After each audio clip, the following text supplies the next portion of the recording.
I don't believe in ghosts, but I'm a little open-minded at night.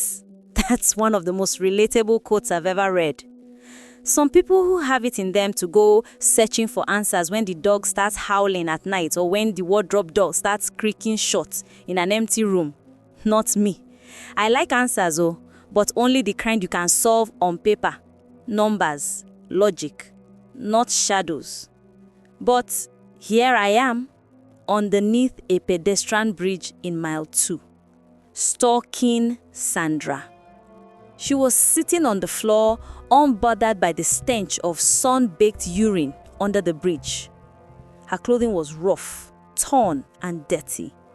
Her nails had grown long, dark, almost claw-like, and she was using them to pick her teeth. I still tell myself I don't believe in ghosts, but what I've seen, what I've lived through, has no rational explanation. To understand, we need to go back to my second year at university, to a crowded market on a Tuesday afternoon. The air smelt of damp earth and roasted corn, thick with the noise of hawkers. My roommate Sandra was haggling over a pair of slippers. I was with our other friends, standing by a store where a woman was meticulously arranging oranges into a pyramid. We'd overheard an old saying, "Don't bend down and look between your legs in a crowded place." They said you would see what was truly there, the kind of sights that could drive you mad or curse you. Sandra, ever the skeptic, scoffed. "Nonsense," she said. "Just a story to keep children in line." And then Latif, always looking for trouble, dared her. The crowd around us felt like a living, breathing creature. Sandra grinned, her eyes glinting with a challenge. She planted her hands on her knees, leaned forward, and with a laugh, looked between her legs. She held the position for a moment, then straightened up. A rush of relief passed through me. Nothing had happened. The market was still the same. The hawkers were still yelling. Sandra clapped, proud of her small act of rebellion, and said, "See, nothing, just silly stories." We all laughed and walked away, a little thrill running through our group. It was just a dare. A fun, foolish moment on a normal day. It wouldn't take long before we realized what she had really done. After that day, we all retreated to our lives, and I didn't know what was happening to them until years later. But for me, things began to unravel the very next morning. I had an early class and came out of my hostel room before dawn. The walkway was dark, illuminated only by a faint light from a single wall sconce. In that poor light, sitting on a bench was a girl. A girl with no head. Her head was resting on her lap, and she was plaiting her hair into neat cornrows. My breath hitched in my throat, and I froze.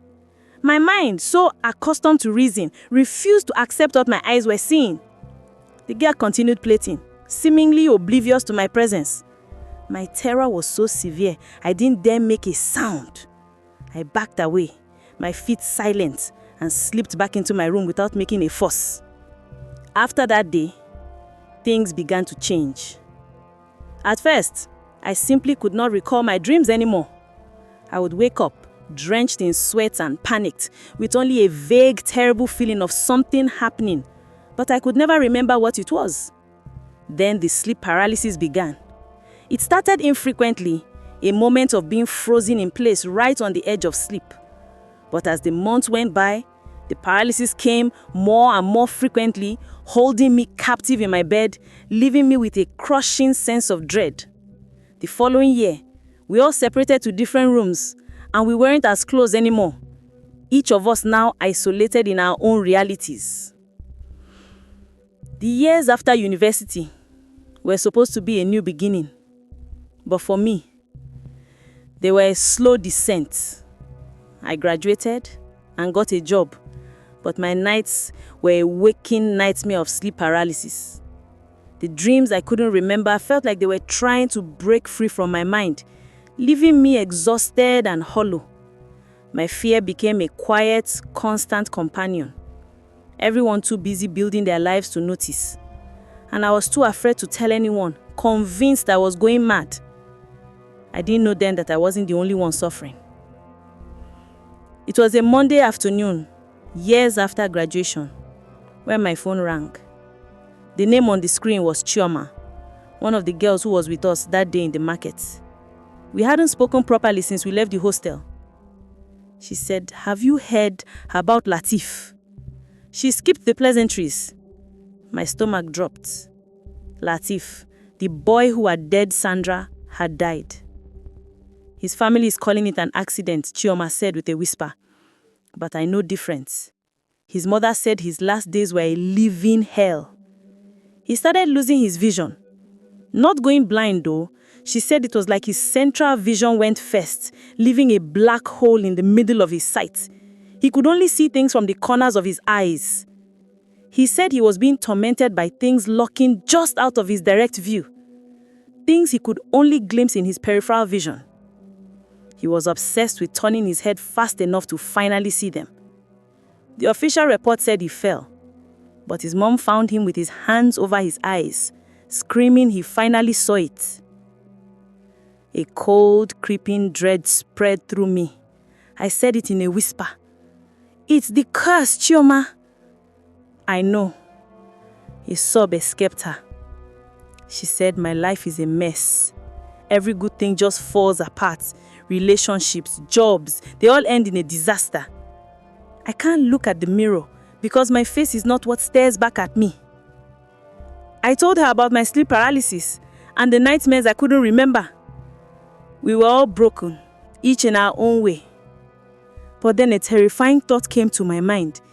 If this is what happened to us, what about Sandra?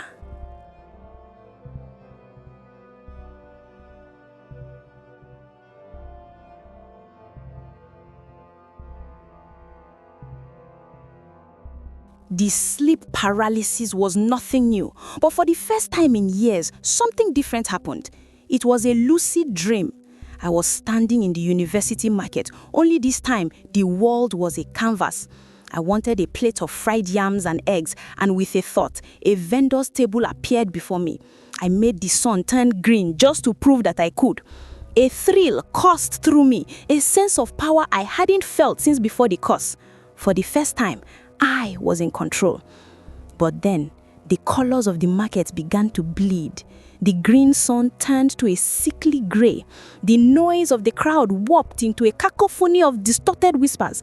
I tried to change it back to summon another stall, but my mind was blank. A dark shadow began to form at the edge of my vision, a figure with too many limbs moving with a horrible jerky gait. The more I struggled, the more it grew, and with a jolt of primal terror, I realized I was no longer in control. This wasn't my dream, it was something else's. I forced myself to wake up. I knew the familiar routine, the jolt of consciousness, the heavy feeling of my limbs, the crushing weight on my chest.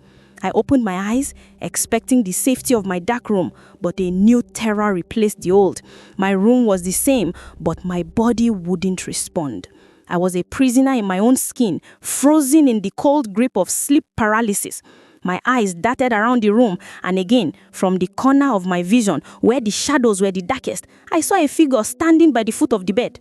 It was a dark shape, tall and thin, with no descendable features. It was not a part of the dream, it was here, and it was slowly coming towards me. My heart pounded so hard I thought it would burst. The dark shape in my room was inches from my face, a void that promised to swallow me whole.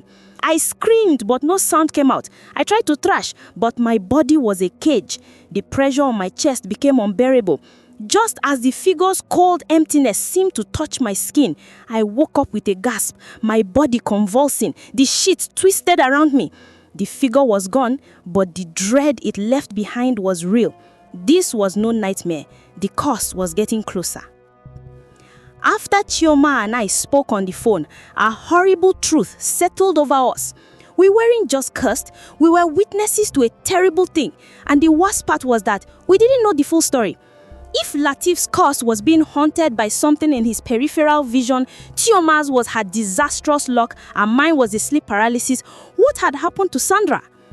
We began asking questions, piecing together the broken fragments of Sandra's life.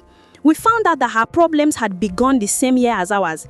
Friends from her department told us she had started acting strangely.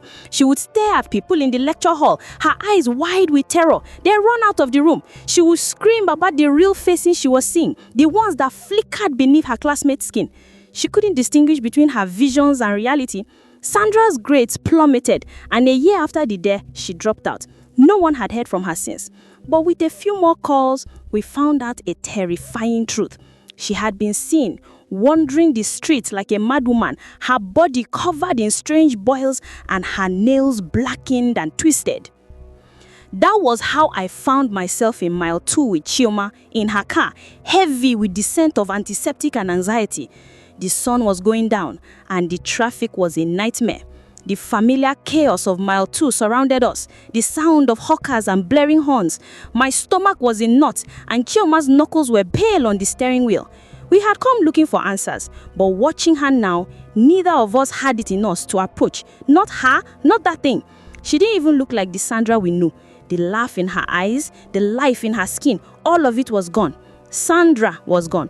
All that remained was a body, a vessel that had been hollowed out with something else sitting inside it. Now, I know we weren't just cursed. We had opened a door we didn't understand and something had latched onto us.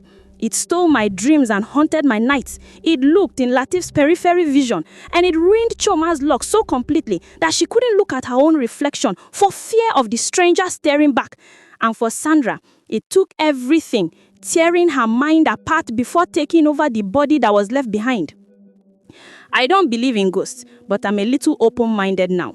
So if you ever hear that old saying and you feel tempted to laugh, don't. Some things are better left unseen.